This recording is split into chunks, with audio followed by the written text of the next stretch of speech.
Hi everyone, I thought I would explain how simple it is to add some flavour to your kombucha. Anyone who makes kombucha, this is a standard green tea kombucha, which is actually one of my favourite ones.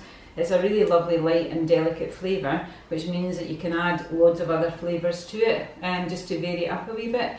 You absolutely do not need to add flavours. Green tea kombucha is absolutely lovely on its own, but if you want to get a bit of fizz and if you just want to add some different flavours, then there is no end to the flavours that you can add, and you can use all sorts of different things. This is summer, so I thought it's a seasonal thing, and for me I change the flavours that I use just according to what I have. One of my absolute favourite flavours to flavour my kombucha is mint, just using some fresh mint out of the garden. If you grow mint in your garden, you'll know it grows like mad everywhere, and all you need to do is go out and pick 2 or 3 sprigs and just stick it into your bottle. You can bruise it a wee bit before you put it in, just 2 or 3 sprigs of mint in your bottle, give it a wee shake, and then what you have to do is you need to leave it to sit at room temperature for 2 days, 3 days, 4 days, sometimes up to a week, and then you'll get a lovely gentle fizz on it, and you'll get a beautiful flavour of mint as well. The other great thing is by adding additional things to your kombucha, it's already incredibly good for you, but if you add mint, mint's really good for your digestion as well, so what happens is you get an additional benefit. So you get a fantastic drink with all the benefits of kombucha and all the benefits of mint as well. And the longer you leave the mint in, the kombucha starts to pull out of the mint and anything else you add, all the beneficial stuff as well. So it makes real sense. Other herbs that you can use from your garden, and another one that I made, I think it was last year, was just really a wander around the garden to see what I had. I had lavender, rosemary, lemon balm is another really lovely one, and mint, and also has chamomile. What I did was just put a sprig of each of them in my bottle, and it was one of the most delicious kombuchas that I'd ever made. And when I run my kombucha workshops, it's always one of the most popular ones, and you wouldn't think that was going to be something that would give you a lot of flavour, but it's just like summer and condensed into a bottle, so it's absolutely delicious. Bear in mind, if you're adding things like lavender, lavender's really it can be quite floral, so you don't want to add too much that ends up tasting a bit like potpourri. So again, the ideal thing is when you're making it for yourself, you make it the way that you want to drink it. It's not like set recipes, you need to add exact amounts of this or that, you just vary it according to how much you like. The common mistake that a lot of people make when they're trying to get some flavour and some fizz into their kombucha is they'll add maybe 2 bits or something of fruit and just put that in, leave it for a day or 2 and expect it to be a fantastic flavour explosion, and that doesn't happen. You need to add quite a lot. What I tend to do is, if I'm adding fruits, any kind of fruit that you can add, say apples for example, if I'm going to add apple to my kombucha, what I'll do is I'll either cut it up really finely or I'll zest it using my zester.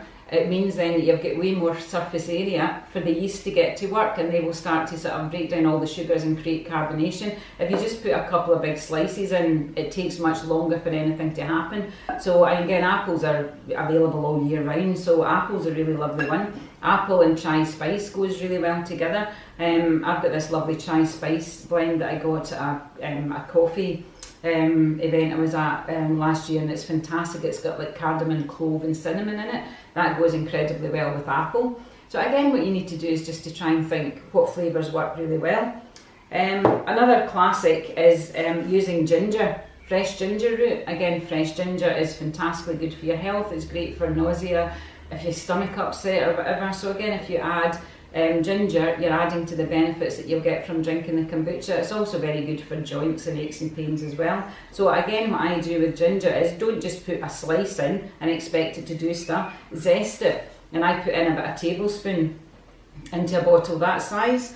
Lemon is a classic, lemon and ginger, that's a classic combination more in the winter to be honest. But again, rather than put in a piece of lemon with the peel, if you add peel with the pith, the white bit on it is quite bitter and it imparts a bit of a bitter note. So what you want to do is either just add some lemon juice, or you take the peel off and you make sure you've removed all of the white pith around it, because that's what just makes it taste a wee bit bitter, which is not that nice. So classic lemon and ginger is a really good one. Again, as I say, it's all about seasonality. So rhubarb's just come into season. So one of my absolute favourite summer kombuchas is rhubarb, apple and ginger. But what I do, rather than add a couple of bits, I juice all of it. So I'll juice maybe 3 or 4 stalks of rhubarb, maybe with an apple or 2 apples, and then add a chunk of ginger. So I've got a lovely juice, and then what I do is I add the concentrated juice to the kombucha, and you leave that, and that gives you the most incredible flavour and fizz as well. Other ones that I juice would be orange. If I'm doing orange kombucha, which again is a really lovely flavour. Oranges are great, most kids really like orange. I do a bit of an upmarket one, which is, and again I'll juice the orange. So in a bottle that size I would put in the juice of say 2 oranges, and I've also put passion fruit in this one. So this becomes a bit, it's like upmarket kind of orangina if you like. So passion fruit and orange, that's a fantastic combination. Also what I tend to add is things like bee pollen, which is like a superfood. Bee pollen is one of the most complete foods, and the plant's got absolutely everything in it, and it gives your kombucha a really lovely fizz. So again, you can put in a wee half teaspoon of bee pollen. Other things like superfood powders, things like maca and lucuma, which are superfood powders. A lot of people buy these and don't know what to do with them, so a fantastic idea is just to put a wee half teaspoon in with your kombucha, and again you're boosting the benefits as well. So that works really well. Other ideas, yeah, pink grapefruit, another favourite of mine. Pink grapefruit works really well with rosemary. So again, what I would do is get a couple of sprigs of rosemary out of the garden. So again, in a bottle that size, I would put in the juice of, I would juice a whole pink grapefruit and add a couple of sprigs of rosemary, and again you just roll it and then put it in the bottle, and it releases all the flavour. Rosemary is fantastic for your memory. So again, if you have a think of what do you actually need to get from your drink, then you can actually add things that will add that quality to the drink that you're having as well. Obviously all your citrus fruits are really high in vitamin C, they're all very great for your immune system and everything else as well, and they're just lovely and refreshing too. So yeah, rosemary works very well. The other herb that works really well with pink grapefruit is sage, which is a bit of a strange one, you wouldn't think it would, but sage works really well with pink grapefruit. And if you have a wee look round all the flavours that you can buy in the shops to get some different ideas, if you're, you know, you don't know yourself what works, but again, really it's just a trial and error thing. Again, in the summer, you know, pineapple works really great. Pineapple, lime and mint. Pineapple, lime and mint and cucumber. All of these things, think of your summer cocktails. What drinks do you make? I think it's the one with pineapple, lime and mint. Is that a mojito, I think? I can't remember, but whatever one it is, that is absolutely delicious. And again, if you use fresh pineapple, you just chop it up and add in maybe about 1/4 of a cup of fresh pineapple into your bottle, about that size, and then just add some lime. I usually put in the juice of about half a lime and some lime zest, and again remembering to take off the white pith from the zest and don't put the white stuff in as well, or it gets a bit bitter. And then you can just put in some cucumber as well, so that's another fantastic one. Other flavours, frozen fruits, berries obviously in the summer as well. All the berries are available. Strawberries, raspberries, blueberries, they're all available. So again, what you do with them is you just chop them up finely and just put them in the bottle and leave them for long enough to get a bit of a flavour. This is actually a hibiscus kombucha, which I would normally put frozen fruit in, but I've just left it because it's gorgeous the way that it is. So that's a lovely colour. But again, you can buy just frozen fruit from Aldi's, Lidl, anywhere, and you can use that obviously all year round. If you find that the fruit isn't that particularly sweet, what you can do is put a wee bit of maple syrup.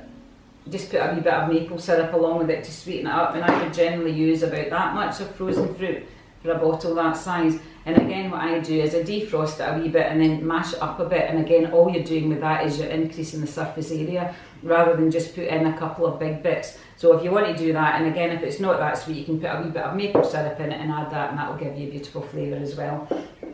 Just to recap again, if you're trying to get a bit of fizz and flavour, what you don't want to do is leave your kombucha until it's vinegary before you put it in your bottle. You want to bottle it when it's still slightly on the sweet side. It means then that the yeasts are all still going to be active, so that when you add whatever else you're going to add to the bottle, that the yeasts are still active and they'll get to work really fast, breaking down all that sugar and creating carbon dioxide, which gives you the fizz. The other thing to bear in mind is that yeasts need warmth. They work better when it's warm. So don't put your flavours in and then put your bottle in the fridge and expect to get fizz. You need to leave it at room temperature. And again, as I say, it depends how long you need to leave it, it depends how active the yeast are as well. So what you need to do is to just try every day, just gently open the lid and just check if you've got, if you've got a big build up of fizz, then that's probably fine, and you just put it in the fridge then, and then you can drink it from there. And again, you really need to use solid clip top bottles, because really you can get a lot of fizz building up, and the bottles can explode, or it goes all over the place and makes a giant mess. Again, as I say, this is a gorgeous hibiscus one, which has got a really lovely fizz on it, and you can see when you open it you'll start to get fizz coming up, so that's perfect. And again, it depends what you want. Some people don't like fizzy kombucha, so if you don't like fizzy kombucha but you want to add a wee bit of flavour, then what you can do is you can add a tea bag. You can add a flavoured tea bag. Tea pigs do fantastic, like summer fruits tea bags, and they come in a string, so you can just put them in and you just leave them, and that imparts a beautiful flavour, but you don't get fizz because you're not adding extra sugar. So that's a really good idea, again, if you're concerned about sugar levels, which some people are. So you can do that. Another one that I've tried, which is actually really nice, is Earl Grey. You can add an Earl Grey tea bag and a bit of lemon. That's really nice. Earl Grey's got bergamot oil in it, so you can't use Earl Grey to brew your kombucha because the SCOBY doesn't like the essential oils. You need to be very careful, so that's why I tend to make my kombucha just with the green tea, and you add the flavours after. You don't add the flavours to the kombucha when you're brewing it, you add them after. So tea bags, any tea bags work really well. You can add a hibiscus tea bag to a green tea kombucha, you can add Earl Grey, you can add a mint tea bag, any flavour that you like you can add, and that will just give you flavour without giving you fizz. Also, you can add, if you have any like syrups, cordials, that type of thing, you can add. And again, if you've got a really thick syrupy cordial, don't add a lot, add about a tablespoon to a bottle that size, and then try it to make sure you've got the flavour that you want. But again, as I say, that there are so many possibilities for kombucha, and for me it is a seasonal thing. I change what I'm making according to what I have, and in the summer for me it's all about herbs and berries. Again, strawberry and basil works really well. You've got basil, just stick some basil in. Strawberry and mint. Watermelon works really well with lime and mint as well. So again, as I say, you just make sure you put enough in, make sure you've cut it up into small enough pieces, and then make sure you leave it long enough to get a bit of fizz. So what people actually ask me as well quite a lot of the time is, do you just leave the fruit in? Yes, I do actually leave the fruit in, because it's another step if you then have to sieve it all out and then put it back in the bottle again. So I just leave the fruit in, and your fruit's going to be probiotic as well, so you can just eat the fruit. When you pour it out, you don't want like the bits of like passion fruit or whatever, just pour it through a sieve then. There's no need to take it out and then put it into another bottle, but once you've got the flavour you want, you just put it in the fridge and it'll stop it fermenting, and then you can just drink it when you want. Other things that I add sometimes are dried. This is dried organic rose petals, and again, less is more when you're adding florally notes. You don't want to add too much. Rose goes really nicely with hibiscus. Chamomile, I've got dried chamomile as well, which is really nice, and lavender. And again, going back to the benefits, when you're adding things like lavender and chamomile, they've got a real sort of calming aspect to them. So if you feel that you're feeling a bit stressed out and you just want to drink some kombucha, so you don't want to be totally loads of energy. If you drink like a coffee kombucha, you want to have something that's going to make you feel nice and calm and relaxed, then you can add things like chamomile and lavender, and lemon balm as well. They're all really lovely herbs, and again, it just imparts that kind of quality to your drink.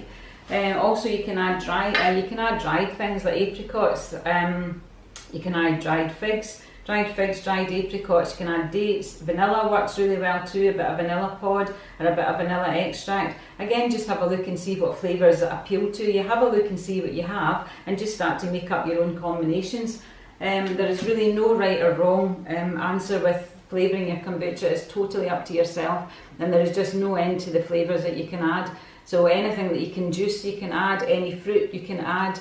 Things like cucumber, you can add cucumber as well. Herbs, flavoured tea bags, whatever you like. A lot of people actually add things like beetroot juice and carrot juice. You can also add turmeric. If you've got fresh turmeric, you can zest that and put it in. It makes it go a beautiful orange colour. In the summer, I add sea buckthorn to mine. Once I've foraged sea buckthorn, I add that to my citrus one, and that's incredibly good for your skin, because it just gets so many different vitamins and things in it. So again, as I say, bear in mind, you need to add enough to give you a wee bit of fizz. You need to leave it long enough, and you need to leave it somewhere warm for at least a few days. In the summer, it'll fizz faster than it will in the winter. But again, you know, sometimes if you leave your kombucha and you've left it until it's vinegar, and then you're trying to add, you know, flavour, you're not going to get much of a fizz on it at all. So again, is what you have to do is you bottle your kombucha when it's slightly on the sweet side. Once you've done that, then you can add your flavours, and you should get some lovely fizz and really nice flavour within a couple of days in the summer. And I've also written a blog post just with some flavour combinations, just some classic combinations and combinations that I enjoy. So you can check that out. I think I'll put that in the comments, the link, so you can check that out just to get some ideas. But again, as I say, if you're already brewing your kombucha, then it just takes it to the next level, and you can just make the most incredible, intense flavours. And everyone who's been to my workshops, anyone who's tried the kombucha that I make, see it's way, way better than any of the stuff that you're going to buy in the shops, because mine I just add and pack all the flavours in, and it is just the most delicious stuff. So good luck, have fun, and yeah, just use your imagination and use what you've got. Go have a wander around your garden, see if you've got herbs, and check out your fridge for fruit and berries and whatever, and just have a bit of fun.